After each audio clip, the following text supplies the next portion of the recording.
Welcome, I'm Jared and this is Beth. Hi there. First of all, we want to thank you for the support. Thanks for watching. In this video, we're going to be watching Beth's brainwaves as she draws, and we really don't know what to expect. So whatever happens with the brainwaves, that's what we're going to report on. Someone actually left a comment about a year ago asking whether this was possible to use the Insight headset in order to see how the brainwaves respond when you draw, and I responded absolutely, it's possible. I just want to let you know I haven't drawn in a while, so put your expectations for the drawing skills lower. First, I want to mention that I'm not a doctor. Now, Beth isn't drawing anything right now, and that's because this is our baseline so that we can notice the difference in her brain activity between when she's drawing and when she's not. Now, I'll be pointing out two different things as far as differences between her brain activity right now as compared to when she starts drawing. First of all, there'll be somewhat of a decrease in her theta and alpha readings. Second, there'll be a decrease in her high beta readings, but we won't notice that until towards the end when she's closer to finishing the drawing. Now, I've come out with previous videos where I explain about alpha and high beta and theta. You can check those videos out, but there is one thing that I wanted to add and explain. When I talk about having elevated activities in one of these frequency bands, it's a matter of whether it's appropriate for the situation. It's not a matter of whether the brain activity is in itself good or bad. So a lot of times we're focused on high beta, for instance, and we tell you sit and relax, because if you're trying to sit and relax and you have elevated high beta, then that's a problem. It's not appropriate for the situation. Similarly, elevated theta can be inappropriate if you need to be paying close attention to something. Now, as mentioned in previous videos, alpha is usually considered to be a good thing because it's in the middle. It's a frequency range between theta and beta.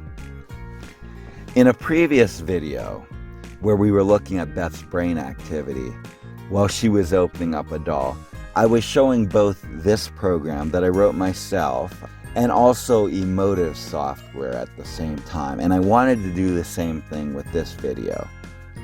I'm using a computer that's running Windows 10, and sometime between then and now, Emotiv software stopped working. I found Emotiv software to be somewhat problematic as far as getting it to launch. So if anyone has a comment as far as what I could be doing wrong, I'd be very interested in reading it.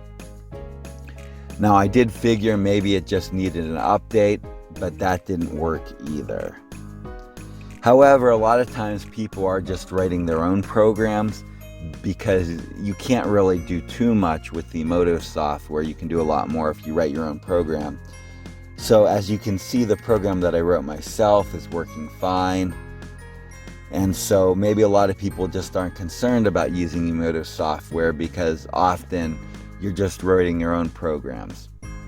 So if you look right now at these readings, the alpha and theta numbers are somewhat lower than they were when Beth wasn't drawing.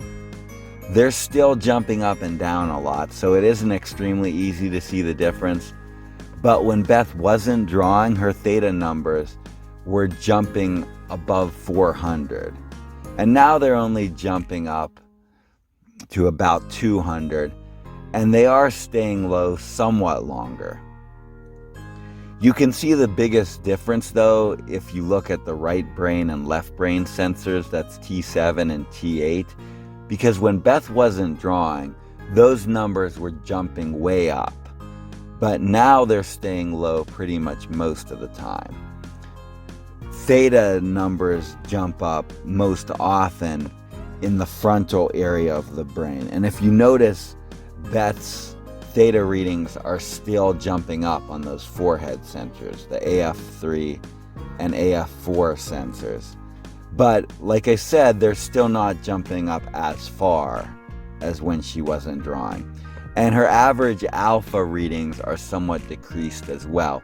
So we see that they are somewhat decreased in her alpha and theta readings. So this shows that her brain is trying to stay focused on drawing.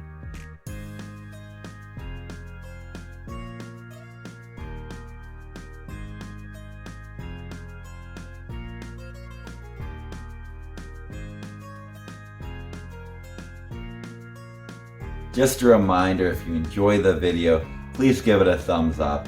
Subscribe to our channel, we appreciate any of that support, and also leave a comment.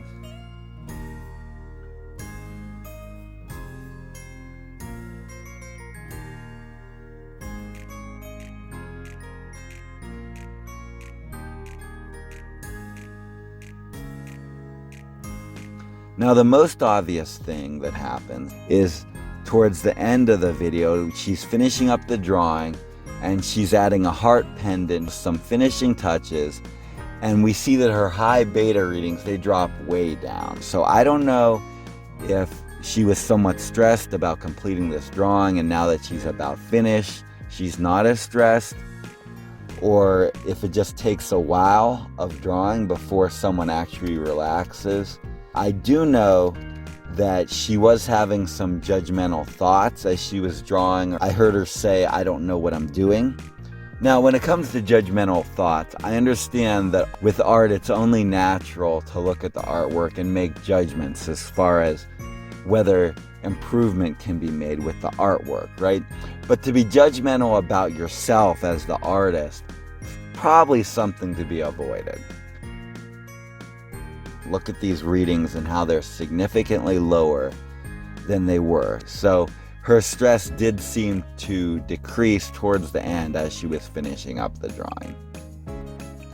So like I said, I would report on the readings exactly as they were. And yeah, it would have been neat if as soon as she started drawing, I saw her stress levels drop, but that just isn't what happened. It wasn't until she was closer to finishing the drawing that her stress levels actually dropped. We hope you found this video informative, and thanks so much for watching. Bye. Bye.